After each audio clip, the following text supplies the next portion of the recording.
Hey guys, what's going on? Alright, so quick tech tip, mechanic stuff here. Alright, so these cars today, especially if you're working on like Mercedes and other vehicles, fluids are not cheap, super expensive. So couple quick tips on how to cap off the hoses as you pull them off, so that way you don't lose all your fluids, and that way you don't have to prime the system, or basically try to get air out of anything. So this vehicle here is a manual, so it's got a slave down here, and this metal line comes down through here and connects right to that point. So like with many cars today, there's a little clip, simple thing. Pop that clip all the way up, and when we pull that out, the fluid's going to start leaking out all over the place. So you take a vacuum plug. Rather simple deal here. Pull it out real quick, put your finger over the top of it. Just guessing, looks about right, tight fit, and voila. Guess what? We do not lose fluid now. So we just set that to the side, right?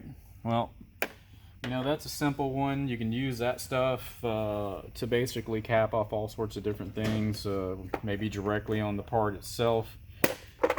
They come in handy, and they're super cheap. You can buy them for $1 for a big pack like that most of the time. Alright, so when you're messing with the hoses themselves, I just pulled these out real quick just so I could show you. Another very simple process is take a bolt, literally. You pull it off and just screw that thing inside there, get it all the way buried in, and then take your hose clamp and clamp it down on top of that. It doesn't matter what size hose it is. You can have large bolts, so get in there, get the clamp on it, and that'll stop the fluid from coming out. So if you don't have a big enough bolt, these tools right here are super handy.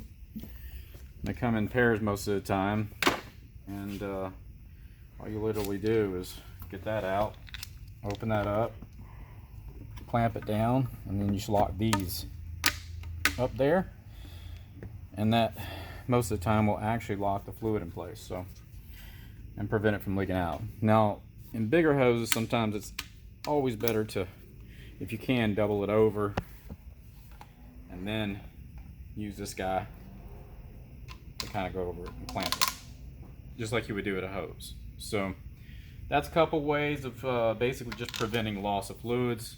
And these coolants, $30–40, it adds up really quickly. So, but I just wanted to give you a quick tech tip on that one, keeping it short this time.